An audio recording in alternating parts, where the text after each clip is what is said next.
ओम श्री गुरुवे नमः। ओम शांति शांति शांति। प्रणाम भगवान। भगवान अभी हमारा सत्संग जीवन मुक्ति विवेक श्री स्वामी अखंडानंद सरस्वती जी महाराज द्वारा विरचित और स्वामी जी ने प्रवचनों के माध्यम से व्याख्या की है। प्रवचन नंबर 17 से पाठ नंबर 2 लेते हैं। भगवान स्वामी जी बताते हैं कि अच्छा देखो, आप किसी के मन में भूत प्रेत की कल्पना बैठाओ मत। किसी के मन में भूत प्रेत की कल्पना बैठाओ मत। भूत प्रेत की कल्पना होती है कि नहीं होती है, वह तो ब्रह्म के सिवाय कुछ है ही नहीं। यदि किसी के मन में बैठ गई हो तो क्या करोगे? हमको ऐसा मंत्र आता है कि हम तुरंत भूत प्रेत उतार दें। हाँ, पहले हम भूत को मान लेते हैं। हाँ, और पहले हम मान लेते हैं कि तुमको भूत लगा है और फिर मंत्र पढ़कर तुरंत उतार दें। जिसके मन में यह बात बैठी हुई हो कि हमको भूत लगा है, उसको हम यह कहें कि भूत तो होता ही नहीं है, तो वह बिल्कुल नहीं मानेगा। आपको अपने गांव के पास की घटना सुनाते हैं। एक चमार था, वह अंधेरे में कहीं जा रहा था। गांव के एक राजपूत को मजाक सूझा। रास्ते में महुआ का पेड़ हुआ पड़ता था। वह उस पर चढ़ गए और चढ़कर बड़ी जोर से डाल हिलाई। अब वह चमार बेचारा तो भूत की कल्पना में डूबा हुआ ही था। चमार ने सोचा कि रात में के समय यह डाल इतनी जोर से हिलाने वाला सिवाय भूत के और कोई हो नहीं सकता। चमार को बुखार आ गया। अब घर जाकर के वह जोर जोर से चिल्लाने लगा कि अरे, हमको तो भूत लगा है महाराज। महाराज, वैद्य बुलाए गए, तरह तरह से दवाई हुई, लेकिन वह अच्छा ही न हो। सियाने बुलाए गए, किसी सियाने को मालूम ही नहीं था कि भूत कौन लगा और कहाँ से लगा और कब लगा, कैसे लगा। अब चमार तो अपने हाथ पांव पटके, एक आदमी को भूत लगता है ना, तब वह हाथ पांव पटकता है, वह चिल्लाता है, उसकी आंखें लाल हो जाती हैं, सब कुछ होता है।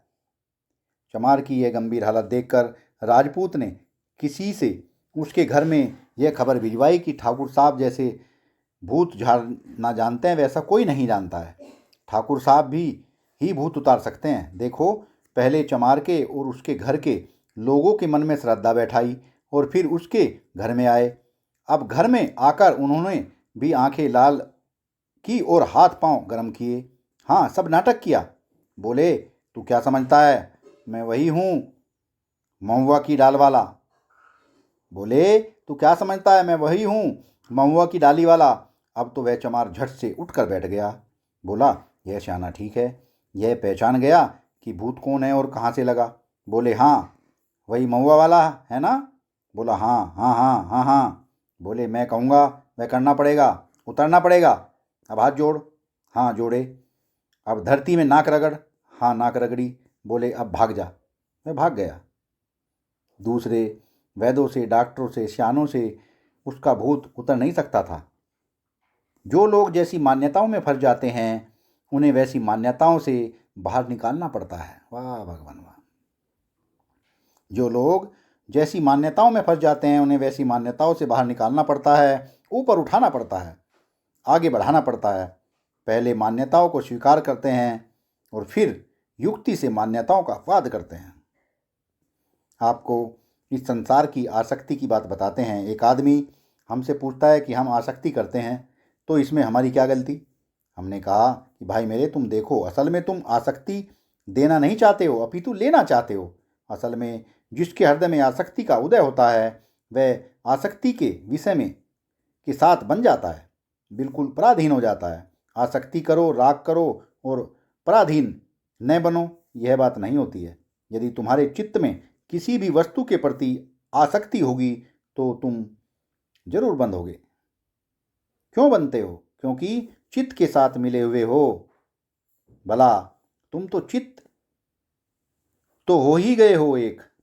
तुम और चित्त तो हो ही गए हो एक। चित्त जिसके साथ बनता है, उसके साथ तुम अपना बंधन मान बैठते हो। वाह भगवान वाह। यदि विवेक ख्याति हो जाए और माने चित्त और साक्षी दोनों अलग अलग हो जाएं, तो चित्त अपने विषय के साथ घूमे फिरे, हंसे खेले, लेकिन साक्षी में कोई बंधन नहीं है। अतः न अंतःकरण वंचित चैतन्य में बंधन है, न तो संपूर्ण प्रपंच के साक्षी में बंधन है और न ही अद्य ब्रह्म में बंधन है। द्वैत न होने के कारण अद्य ब्रह्म में बंधन नहीं है। समष्टि का ज्ञान होने के कारण ईश्वर में बंधन नहीं है। ईश्वर सृष्टि बनाता है, रक्षा करता है, प्रलय करता है। प्रलय करते हुए भी ईश्वर में प्रलय का कर्तापना नहीं है। जीवन मुक्ति ब्रह्म कोटि का नहीं है हो, जीवन मुक्त ब्रह्म कोटि का नहीं है हो, जीवन मुक्त ईश्वर कोटि का है भला। जैसे सृष्टि व्यापार करता हुआ भी ईश्वर बद्ध नहीं होता है, वैसे सृष्टि व्यापार करता हुआ भी जीवन मुक्त बद्ध नहीं होता है। देह अपांतर जो मुक्त है उसको विधेय मुक्ति बोलते हैं। असल में जीवन काल में भी जो मुक्त है वह देह मुक्ति ही है। जैसे राजा जनक को विधेय बोलते हैं, वह जीवन काल में ही विधेय हैं। वहाँ तो जीवन मुक्त को ही विधेय मुक्त कहा गया है। अतएव देहाप्रांत मुक्ति और जीवन मुक्ति दोनों को विधेय मुक्ति बोलते हैं। शरीरकम बसंतम प्रियेण स्पृशतः, आत्मा शरीर है, यह बोध होकर के अपने स्वरूप में स्थित हो गई है। अतः प्रिय और अप्रिय तकलीफ नहीं देंगे, स्पर्श नहीं करेंगे। आपको यह बात सुनाई। अब आपको एक बात बताते हैं कि सीधी बात है, हमको तो बड़ा डर लगता है। कब डर लगता है? जब कोई कहता है कि तुम हमारे प्रेमी बन जाओ। क्यों डर लगता है? क्योंकि हम जानते हैं कि पहले यह हमको अपना प्रेमी बनावेगा और फिर कहेगा कि हमारे इशारे पर नाचो। अब तुम हमारे प्रेमी हो और हम तुम्हारे प्रियतम हैं, तब तुम प्रियतम की इच्छा के अनुसार चलो, है कि नहीं? आहा, प्रेमी को परवश होना पड़ता है, प्रेमी को पराधीन होना पड़ता है, प्रेमी को प्रतंत्र होना पड़ता है। यह जो संसार का प्रेम है, यह प्रेम को गुलाम बना देता है, प्रेमी को गुलाम बना देता है। वाह भगवान वाह, वाह भगवान वाह। दोबारा से दोहराते हैं भगवान चारों लाइनें, बहुत ही प्यारी लाइनें भगवान। जब तुम हमारे प्रेमी हो और हम तुम्हारे प्रियतम हैं, तब तुम प्रियतम की इच्छा के अनुसार चलो, है कि नहीं? आहा, प्रेमी को परवश होना पड़ता है, प्रेमी को परवश होना पड़ता है, प्रेमी को पराधीन होना पड़ता है, प्रेमी को परतंत्र होना पड़ता है। यह जो संसार का प्रेम है, यह प्रेमी को गुलाम बनाता है, बिल्कुल गुलाम बनाता है। गुलाम बनाने की हमारी रुचि नहीं होती है, गुलाम बनने की हमारी रुचि नहीं होती है। हमको तो बड़ा डर लगता है कि अगर हम किसी के प्रेमी बनेंगे तो हमको उसके मन के अनुसार चलना पड़ेगा और वह हमसे न जाने क्या क्या करवाएगा, है ना? तो प्रेमी बनने से हमारी बहुत पुरानी रुचि है। अच्छा, यदि हम स्वीकृति दे दें तो क्या तमाशा होता है?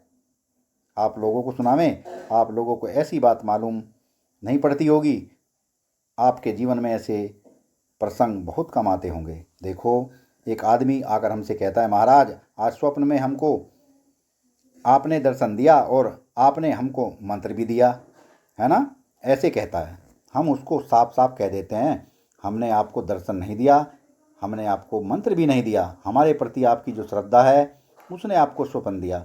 उस श्रद्धा ने आपके स्वप्न में हमारा शरीर बनाया और फलस्वरूप आपको हमारे दर्शन हुए। जिस देवता और मंत्र के प्रति आपकी श्रद्धा है, वह देवता और मंत्र आपके स्वप्न में प्रकट हुए। हमने आपको स्वप्न, दर्शन और मंत्र नहीं दिया।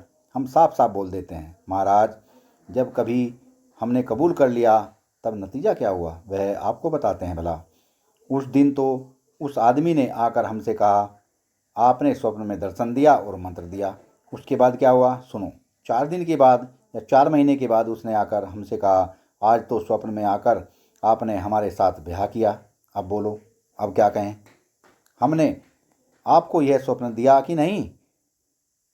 उसके बाद वह आदमी आकर कहता है, आज तो स्वप्न में आकर आपने हमसे वादा किया कि आप हमारे पास आना, हम आपको 5,000 रुपये देंगे। अब बोलो, अब क्या कहें? देखो महाराज, हमारे साथ ऐसी घटना घटित हो चुकी है। जब हमने यह भूल की कि हाँ, हमने आपको स्वप्न दिया, दर्शन दिया, मंत्र दिया और अब आप हमारे चेले हो गए, तब उसने दूसरे दिन आकर हमसे कहा कि आपने स्वप्न में हमको 5,000 रुपये देने का वादा किया, वह आप हमको दे दीजिए। जहाँ हमने संसार की स्वीकृति दी वहाँ बंधन हुआ। जब हमने संस्कार को कबूला जब हमने संसार को कबूल किया तब बंधन हुआ। प्रेमी बनने में हमारी बहुत बड़ी पुरानी अरुचि है। गुलाम, पराधीन, परवश, परतंत्र बनने में हमारी बिल्कुल अरुचि है। सत्संग को विराम देते हैं भगवान, आगे का सत्संग कर लेंगे। प्रणाम भगवान।